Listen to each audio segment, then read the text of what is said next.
Professionally मुझे जो काम करते हुए हो गए हैं वो तकरीबन 25 से 26 साल हो गए हैं। जैसा दौर होता है वैसा पेश करना होता है। अगर 26 साल पहले मैं अब किसी को जाकर रेडियो सुनवाऊँ तो कितना बुरा लगेगा कि कहानी में आज का जो दौर है जो ख़राब जा रहा है उसको आप किस तरह पेश करते हैं कि इसमें नेगेटिवली क्या है। मोबाइल आया तो इसको आपने पॉजिटिव कैसे यूज़ करना है। एक गाना मोड ज़रूर है लेकिन उसके अंदर आपके डांस में आपकी उसके अंदर ऐसी चीज़ होनी चाहिए कि जिसमें आपकी अज़ा की नुमाइश ना हो, जिसमें आपका कोई ऐसा अंग ना हो जिससे बैठे हुए बंदे को कोई ऐसा सोच में आए गलत आपके लिए सोच रहा हो। ये ज़ुमनी बात तो जो है वो स्टेज का सिंगार है। जिस बात के दो मतलब हों वो स्टेज पे की जाती होती है। ये पढ़ा लिखा आर्टिस्ट उस लेवल की बात करता है जो 20 साल या 25 साल के बंदे को समझ आएगी। उस टाइम तक कल्चर निकल चुका था, वो बातें निकल चुकी थी। उस टाइम पे फास्ट कॉमेडी थी, कोई स्टोरी नहीं थी, कोई कहानी नहीं थी, कोई वाइंड अप नहीं था, कोई ट्रेजेडी नहीं थी, कुछ ऐसा नहीं था। सुहेल अहमद साहब ने बड़ी कोशिश की बहुत खूबसूरत से ड्रामे बनाने की, बड़े अच्छे मैसेज प्ले, बड़ा अरसा वो लड़ते रहे। आयशा उमर साहबा ने वो प्रोग्राम शुरू किया लाजवाल इश्क मसलन वो क्या व्हाट इज़ दिस, यानी पेयर्स बुला रहे हैं, दोस्त बनाने और ये वो ड्रेसिंग उनकी क्या है और किस तरह कितना हाई क्लास किस लेवल का वो दिखा रहे हैं सोशल मीडिया पे बैठ। जो फेसबुक पे जो कुछ हो रहा है या वीडियोस को वायरल कर देते हैं या ब्लैक मेलिंग होती है, कुछ ऐसी चीज़ें होती हैं जिसको यानी फेसबुक अगर बनाई है तो उसका इस्तेमाल पॉजिटिवली होना चाहिए, नेगेटिवली नहीं होना चाहिए।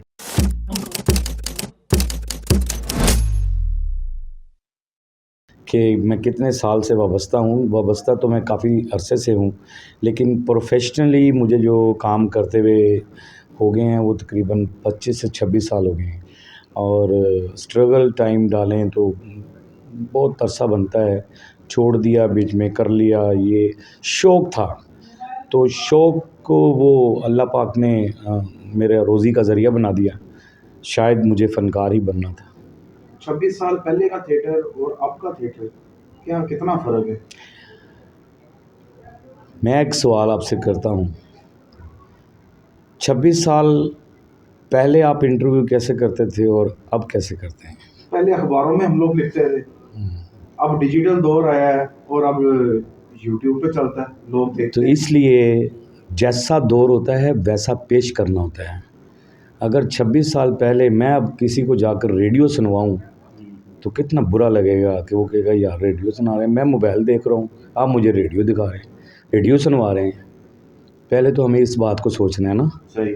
हर चीज़ चेंज होती है, हर चीज़ चेंज होती है। पहले प्लाजे नहीं थे, अब बन गए।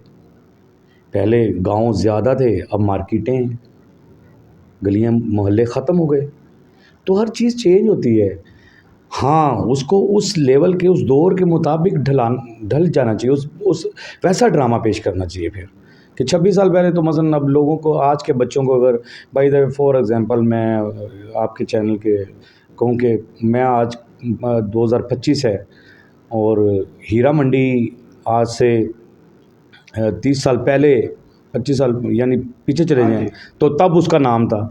तो मैं आज की नस्ल को हीरा मंडी नाम लिख के ड्रामे का और यहाँ मैं कॉल गर्ल या फलाना ये वो या समथिंग जो चीज़ें पुरानी जो चीज़ें थी या ऐसे नाम या ऐसी चीज़ें ड्रामे की उसके बारे में बताना शुरू कर दूँ। रेडियो क्या होता था या फ़लाँ चीज़ क्या होती थी, ये क्या होता था, तो वो आज का बच्चा या आज की नस्ल जो है उस चीज़ को नहीं लेगी। लेकिन ये है कि कहानी में आज का जो दौर है जो ख़राब जा रहा है उसको आप किस तरह पेश करते हैं कि इसमें नेगेटिवली क्या है। मोबाइल आया तो इसको आपने पॉजिटिव कैसे यूज़ करना है।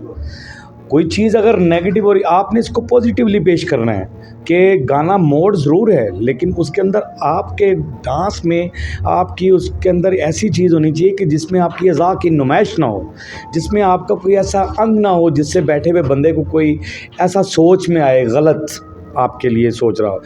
आप कॉमेडी कर रहे हैं तो सिचुएशनल होना चाहिए, उसमें ऐसा कोई ओवरली बात नहीं होनी चाहिए। ज़ुमनी बात तो जो है वो स्टेज का सिंगार है। जिस बात के दो मतलब हों वो स्टेज पे की जाती होती है और वो 25 साल या 22 साल के बच्चे को समझ आनी चाहिए। ये नहीं कि अभी 12 साल के बच्चे को भी समझ आ जाए कि ये गाली दे रहा है। तो इस लेवल की बात करनी चाहिए। पढ़ा लिखा आर्टिस्ट उस लेवल की बात करता है जो 20 साल या 25 साल के बंदे को समझ आएगी। 25-30 साल के बंदे को, और फैमिली बैठी हो तो खूबसूरत सी बात करनी चाहिए और फैमिली ड्रामे होने चाहिए, और इस टाइम फैमिली ड्रामे हो रहे हैं। आप जो सवाल मुझसे किया था, इतनी सारी गुफ्तगू करने का मकसद मेरा ये है कि जो 26 साल पहले हमने किया था ना, और मैं जो ड्रामे करता था एजाज चंदा साहब या मुल्तान में मैं ड्रामे करता था, तो जो ड्रामा आज आप स्टेज पर लेकर आना चाह रहे हैं वो मेरा स्कूल ऑफ थॉट है, कि वो मेरा स्कूल ऑफ थॉट है कि मैंने वो ड्रामे ही पहले कहानी स्टोरी वाइज किए हैं। मेरा स्टार्ट ही वो था।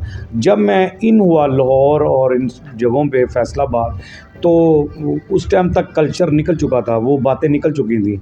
उस टाइम पे फास्ट कॉमेडी थी, कोई स्टोरी नहीं थी, कोई कहानी नहीं थी, कोई वाइंड अप नहीं था, कोई ट्रेजेडी नहीं थी, कुछ ऐसा नहीं था। सुहेल अहमद साहब ने बड़ी कोशिश की बहुत खूबसूरत से ड्रामे बनाने की, बड़े अच्छे मैसेज प्ले, बड़ा अरसा वो लड़ते रहे, बड़ा अरसा लड़ते रहे, लेकिन आज फिर उस लाइन पे हम आ गए, शुक्र अल्हम्दुलिल्लाह। और इसके हम मशकूर हैं उज़मा बुखारी साहिबा के कि उन्होंने फ़नकार को ज़िंदा किया है। ये मैंने बड़े इंटरव्यूज़ में कहा, फ़नकार को ज़िंदा किया है, राइटर को ज़िंदा किया है, डायरेक्टर को ज़िंदा किया है।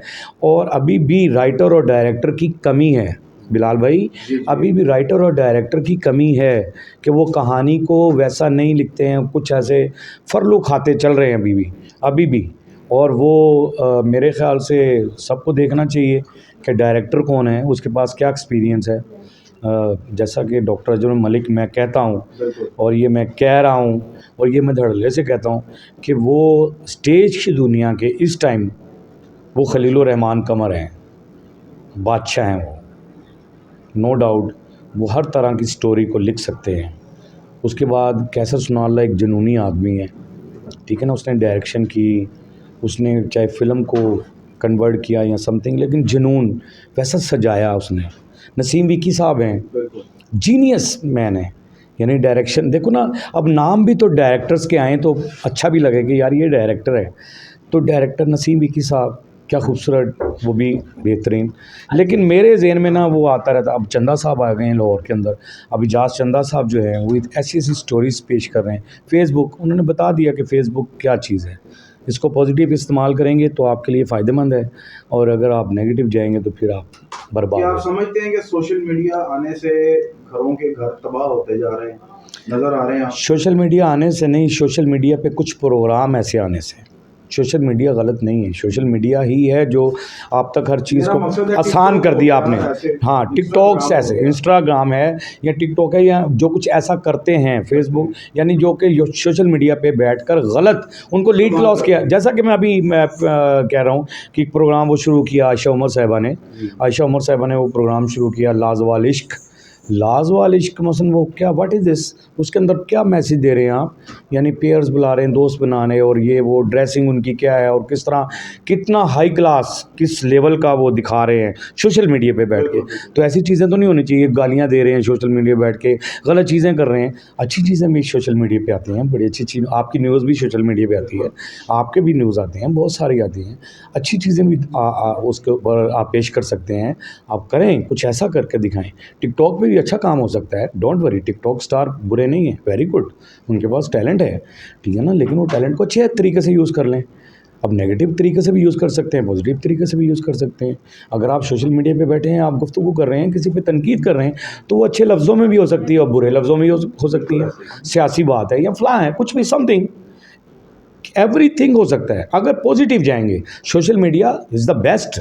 सोशल मीडिया आया तो आपको हर चीज़ की अवेयरनेस आ गई, जो चीज़ आप तक नहीं पहुंच रही थी वो पहुंच रही। उसने, आप देखें सोशल मीडिया पे आप चले जाएं तो बहुत सारे ऐसे दीनी प्रोग्राम आ रहे होते हैं, बहुत सारी ऐसी चीज़ें आ रही होती हैं जो इस्लाह कर रही होती हैं आपकी, कुछ ऐसी चीज़ें, ये चीज़ें भी तो हो सकती हैं ना। बिल्कुल ऐसे ही। और सोशल मीडिया पे आप मंसूर अली साहब को देख लें, कैसी गुफ्तगू करते हैं बैठ के, सोशल मीडिया पे उनका प्रोग्राम चलता है, ठीक, तो एंकर हैं आपके भी, ठीक है ना।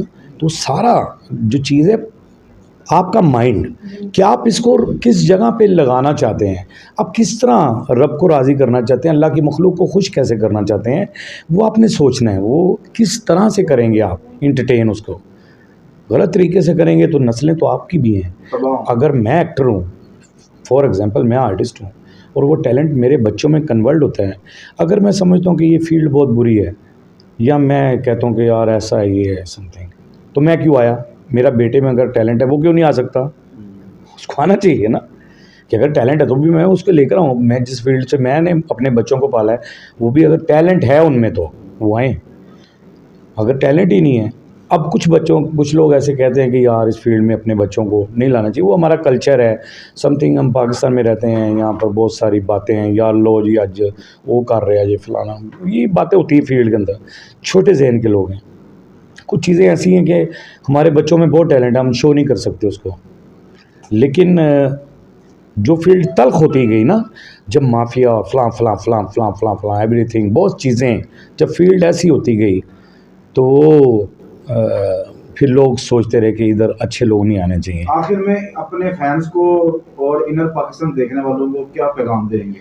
इनर पाकिस्तान देखने वालों को तो कहूँगा कि इनर पाकिस्तान देखते रहें, क्योंकि हम जैसे लोगों से आपकी मुलाकात होती रहेगी। और मेरे फैंस क्या हैं, मेरे चाहने वाले जितने भी हैं, मेरे जितने भी लोग हैं, शुक्र है, थैंक यू वेरी मच कि वो मुझे पसंद करते हैं।